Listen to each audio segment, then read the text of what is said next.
podríamos haber tenido una película de Iron Man dirigida por Quentin Tarantino, con Tom Cruise como Tony Stark y MODOK como villano. Otra versión donde Howard Stark se volvió el villano usando la armadura de War Machine, y otra versión en la que Iron Man convivía con el Spider-Man de Tobey Maguire. Por eso, hoy vamos a meternos de lleno en el desarrollo de la película, para descubrir lo que iba a ser...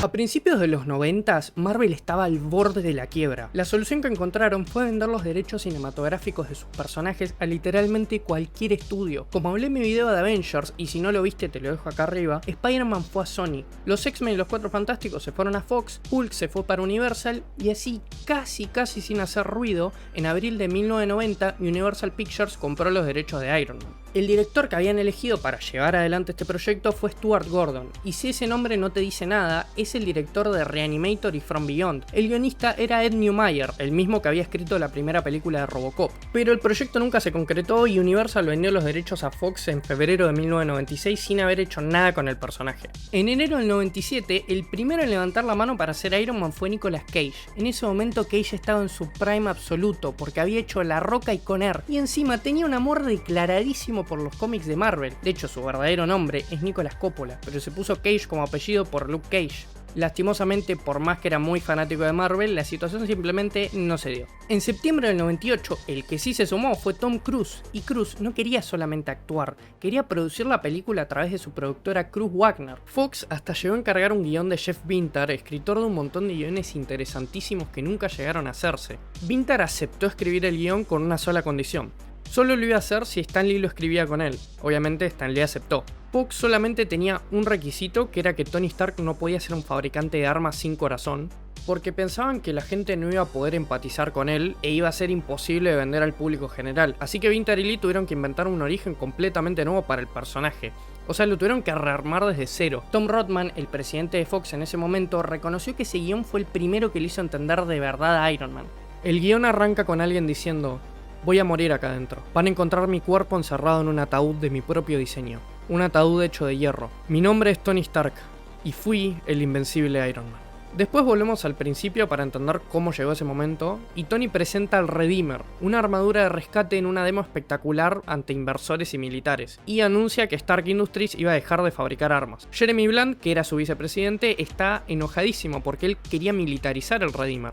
Esa misma noche aparece una voz en su oficina, y esa voz suena como alguien hablando con un agujero en la garganta, básicamente. Y le dice que tiene un problema con Tony Stark, y que lo va a ayudar a resolverlo. Ese era MODOK, el líder de AIM. En una fiesta de Stark Industries hay 3 agentes de AIM que se infiltran. Jigsaw, que es un hombre que se dobla como papel y puede entrar a básicamente cualquier lado. Virus, que es una mujer con mano mecánica que hackea cualquier cosa. Y después Whiplash, que de hecho tiene filamentos en los dedos y puede cortar todo, cualquier cosa. Mientras ellos se están moviendo por el edificio, un francotirador en el techo dispara un Smart Bullet, que es eso básicamente, es una bala inteligente. Vemos a Tony en su oficina y la bala le da directo en el corazón. Tony se arrastra por la oficina y llega a su laboratorio secreto. Se mete en la armadura Redeemer y la inteligencia artificial hace la cirugía de emergencia para mantenerlo vivo.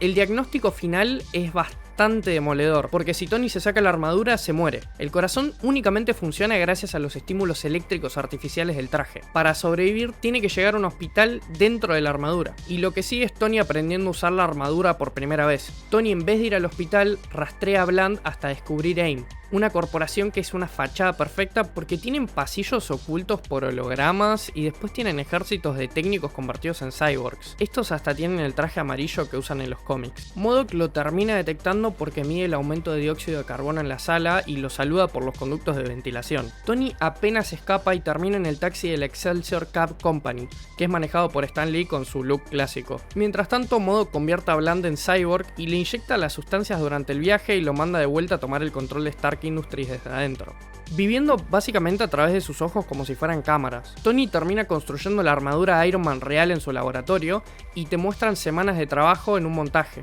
La primera parada de la armadura en el mundo es una camioneta que estaba siendo robada. Tony frena el robo con un disparo de repulsor y dice: mándenle la factura a Tony Stark. Iron Man va a una conferencia de prensa bajo el pretexto de que es el guardaespaldas de Tony Stark y se acerca un banquero que quería conocer a Iron Man y estos posan juntos para las fotos. Lo malo es que MODOK hackea el traje y activa remotamente directamente el repulsor de la mano izquierda mientras Iron Man está dándole la mano al banquero. Este cae muerto. Iron Man queda como un asesino frente al mundo y MODOK toma control de la armadura y la dirige hacia AIM. Pero Tony activa el piloto automático y la manda de vuelta a Stark Industries y se termina estrellando contra un panel eléctrico de alto voltaje para cortar el acceso de MODOK al traje. Con Tony inmóvil, MODOK le hace la propuesta directamente. Los dos son inventores y los dos son parte máquina, o sea que Tony en teoría pertenece con ellos. Si dice que no, MODOK igual se va a quedar con Stark Industries y con la armadura, y Tony va a estar muerto. Pepper llega al laboratorio y la armadura usa el último 40% de energía para abrir la puerta, pero quien entra no es Pepper sino el camaleón, uno de los súbditos de MODOK disfrazado de Pepper.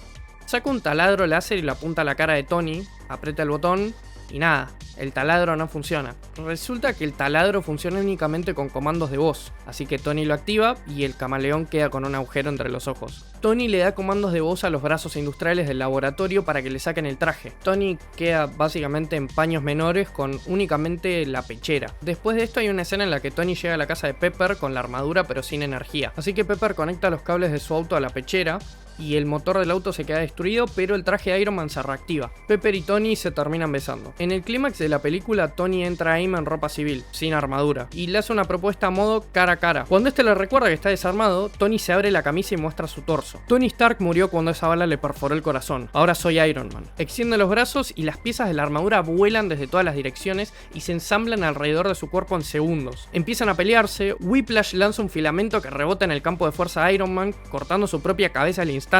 MODOK queda en el suelo indefenso sin su silla. En paralelo, Pepper planta y activa dispositivos en la conferencia de prensa de Bland, y este se abre básicamente como una navaja suiza ante las cámaras, mostrando que en realidad era un cyborg. Después, en un montaje de noticias, vemos que todo el personal de AIM quedó arrestado, que Iron Man quedó exonerado del asesinato del banquero porque se probó que MODOK había hackeado la armadura, y que Pepper fue nombrada vocera de Stark Industries. El último plano de la película es Tony solo en su laboratorio, espalda contra la pared con su pechera de hierro, y escuchamos cómo late su corazón mientras dice: algún día voy a morir usándola, pero hoy no. Había también un montón de consideraciones de casting, porque en ese momento se mencionaba internamente a Nicole Kidman, que en ese entonces era la esposa de Tom Cruise, para el papel de Pepper. Y hay un artículo de Games Radar donde se confirma que Stan Lee tuvo al menos una reunión con Cruise y su socia Paula Wagner para hablar del proyecto. Pero el trato con Cruise se cayó principalmente por los problemas financieros con Marvel en ese momento. Y en mayo del 99, Fox contrató al escritor Jeffrey Kane, el mismo de GoldenEye, para reescribir el guión de Vintar y Lee. Eso tampoco lleva a nada. Y entonces, en octubre del 99, llega el dato más increíble de todo el desarrollo. Fox contactó a Quentin Tarantino para escribir y dirigir Iron Man. Tarantino recién había estrenado Jackie Brown y estaba indebatiblemente su mejor momento en Hollywood. No hay mucho registro de lo que iba a hacer Tarantino con el personaje, pero tampoco hubo mucho tiempo para descubrirlo porque Fox terminó vendiendo los derechos a New Line Cinema en diciembre del 99. La justificación que dieron, la verdad que fue muy graciosa. El guión de Vintar y Lee era buenísimo, pero tenían un montón de superhéroes de Marvel en desarrollo al mismo tiempo. New Line, ya teniendo los derechos en el 2000, arrancando de cero, contrató a 3 escritores para el proyecto. A Ted Elliott y Terry Rossio, que habían escrito Piratas del Caribe, y a Tim McCandless, el guionista del Gigante de Hierro. El guión que escribieron era una historia de origen con villanos más que nada corporativos, pero tenía un detalle que hoy resulta bastante gracioso. Tenía un cameo de Nick Fury para preparar su película en solitario. Esta versión de Iron Man tampoco llegó a ningún lado, y para 2004 New Line trajo a Nick Cassavetes, el director de Diario Una Pasión, como para que dirija esta versión nueva. El guión lo escribieron Alfred Gogg y Miles Miller, los creadores de Smallville, con David Hayter, el escritor de X-Men y X-Men 2. Dato curioso que voy a meter de chapa, Hayter también hace la voz de King Shark en la serie de Flash y la voz de Solid Snake en la saga Metal Gear Solid. La trama de esta versión era completamente distinto a todo lo que les dije antes, porque el villano principal era Howard Stark, o sea el papá de Tony, que usaba la armadura de War Machine. En esa misma versión el mandarín aparecía como un terrorista indonesio que se hacía pasar por millonario, y de hecho Tony lo conocía. Pero el trato con Cassavetes eventualmente se cayó y en 2005 los derechos terminaron volviendo a Marvel. La razón que dio New Line fue que Bob Shea, el fundador del estudio, no creía que el personaje iba a resonar con la audiencia. Y me parece increíble que este tipo básicamente le regaló a Marvel sin querer el universo cinematográfico más exitoso de la historia. En noviembre de 2005, Marvel anunció Iron Man como su primera producción independiente. El primer problema fue el guión, porque el productor asociado Jeremy Lacham reconoció que fueron a buscar 30 escritores y los 30 le decían que no. Y no solo no querían escribirlo de cero, sino que cuando el proyecto ya tenía algo escrito, tampoco encontraban a alguien que quisiera reescribirlo. El personaje era conocido, pero no era tan conocido para el público general, que esto fue un tema de debate en mi video de Avengers. Esta era una producción exclusiva de Marvel sin la seguridad de un estudio grande atrás. Encima de eso, Marvel descubrió en los grupos de prueba algo, a mi parecer, hilarante. El público general no entendía quién era Iron Man. La gente pensaba que Iron Man era un robot, no era una persona dentro de un traje. Ese era el punto de partida de marketing que tenían por delante antes de poder promocionar la película. En abril de 2006, Jon Favreau fue contratado como director. Favreau era conocido en ese momento principalmente por las películas Elf y Satura. No exactamente el historial que uno esperaría para el director de la película que iba a fundar el UCM, pero bueno, el tipo tenía una visión clara. Quería hacer que la película sea más cercana a un thriller que a una película de cómic de las que se hacían en ese momento. Y también quería que se sienta bastante real. Así que Favreau armó dos equipos de guionistas trabajando en paralelo y sin saber el uno del otro. Mark Fergus y Hugh Osby por un lado y Art Marcum y Matt Holloway por el otro. Cada equipo escribió su propia versión del guión y Favreau agarró los mejores elementos de cada uno y los mezcló en un solo guión. John August también hizo un retoque final que no llegó a aparecer en los créditos y Favreau tomó una decisión que parece una boludez, pero la verdad que cambió bastante la película. Cambió el origen del personaje de Vietnam, Afganistán porque no quería hacer una película de época. Ya teniendo cubierto el guión, ahora tenían que castear a Tony Stark y la verdad que fue un proceso bastante complicado. Favreau había dicho públicamente que quería un actor desconocido como Iron Man con el argumento de que el mismo Iron Man iba a ser la estrella. Pero la verdad que se contradijo bastante porque entre los actores considerados estuvieron Jim Caviezel, Timothy Olyphant y Sam Rockwell. Rockwell fue contactado directamente y estaba bastante interesado, pero no consiguió el papel. Años después contó en una entrevista con MTV que había tenido una llamada con Marvel sobre el proyecto, pero después no escuchó más nada. Eventualmente iba a estar en el UCM como Justin Hammond en Iron Man 2. La primera opción del propio Kevin Feige, CEO de Marvel Studios, era Clive Owen. Le ofrecieron el rol directamente, pero Owen no quiso. Y Timothy Olyphant llegó a hacer una prueba el mismo día que Robert Downey Jr. Favreau se reunió con Robert Downey Jr. y quedó convencido casi de inmediato. El problema era que Marvel no lo quería. Downey venía de años de problemas con las drogas y conflictos legales a fines de los 90s. Y la junta directiva de Marvel estaba completamente aterrorizada por el riesgo. El entonces presidente de Marvel Studios, Ike Perlmutter, que la verdad le tendría que hacer un video aparte porque es como el anticristo de los ejecutivos, le dijo a Favreau directamente: bajo ninguna circunstancia estamos preparados para contratarlo por ningún precio. Y lo peor de todo es que las aseguradoras tampoco lo querían cubrir. Pero Favreau no tomó un no como respuesta porque el argumento que dio fue bastante bueno. Los mejores y peores momentos de la vida de Robert fueron en público. Tuvo que encontrar un equilibrio interno para superar los obstáculos que iban mucho más allá de su carrera. Eso es Tony Stark. Y cuando eso tampoco alcanzó, según el libro MCU de Reign of Marvel Studios, Favreau recurrió a una táctica más directa. Botoneó intencionalmente a The Hollywood Reporter que Robert Downey Jr. estaba siendo considerado para el papel, y cuando se publicó la noticia y los fans reaccionaron de manera bastante positiva, la junta de Marvel finalmente cedió. Robert Downey Jr. firmó por un sueldo de $500.000 más puntos de taquilla para la primera película. Les voy a tirar un dato que la mayoría no conoce y que conecta increíblemente con lo que acabamos de hablar. Nos vamos a adelantar un poquito al futuro, específicamente a abril de 2021. Un usuario de Twitter que se llama Alosorgel publicó concept art oficial de Iron Man que había sido encontrado en los archivos de una versión de prueba del juego de Spider-Man 3 de 2007. El diseño es, rarísimo. Está muy alejado de la armadura convencional que usan los cómics. Tiene un look como más orgánico y pesado, pero supuestamente es Iron Man volando sobre un campo vacío y la foto es oficial. El juego de Spider-Man salió en mayo de 2007 y en ese mismo momento Jon Favreau ya estaba hace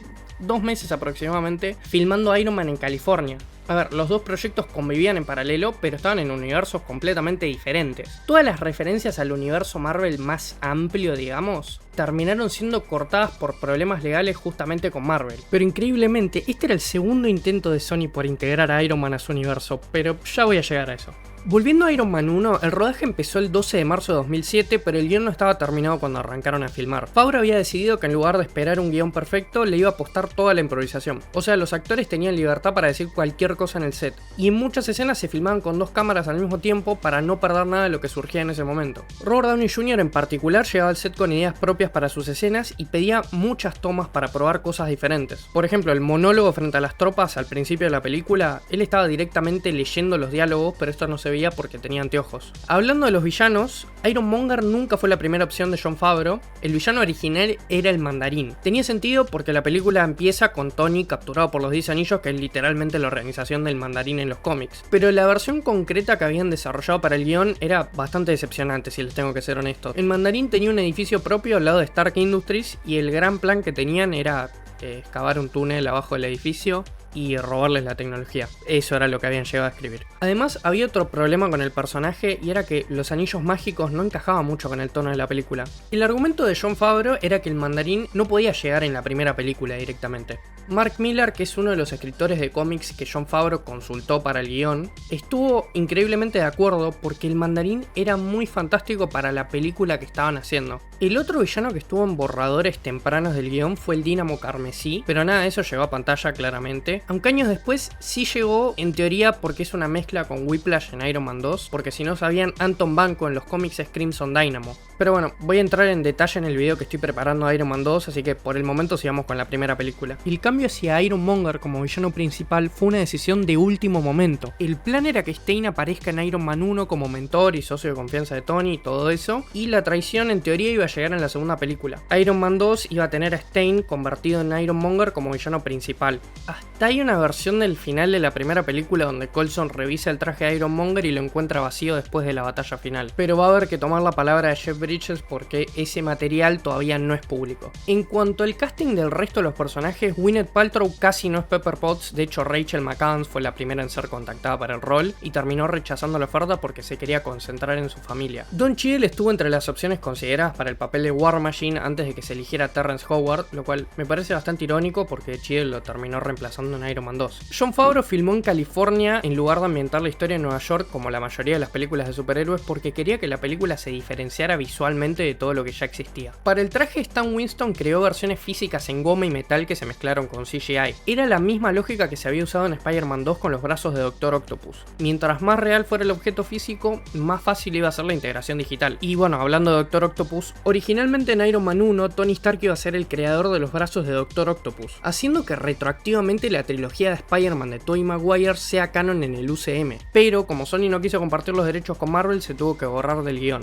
Después de 15 años en desarrollo, 3 estudios, 30 escritores rechazando el proyecto, Iron Man se estrenó en cines el 2 de mayo de 2008, pero no fue un éxito masivo instantáneo. Iron Man terminó siendo la octava película más taquillera de 2008, por debajo de Dark Knight, Kung Fu Panda, Hancock y Mamma Mía, recaudando 585 millones de dólares y mostrándonos que realmente era posible un universo cinematográfico como veíamos en las series animadas de chiquitos. Sin nada más que decir, mi pregunta es esta: ¿quién hubiera sido un mejor Tony Stark? ¿Tom Cruise o Nicolas Cage? Y para vos, ¿cuál es la mejor película del UCM? Dígame en los comentarios.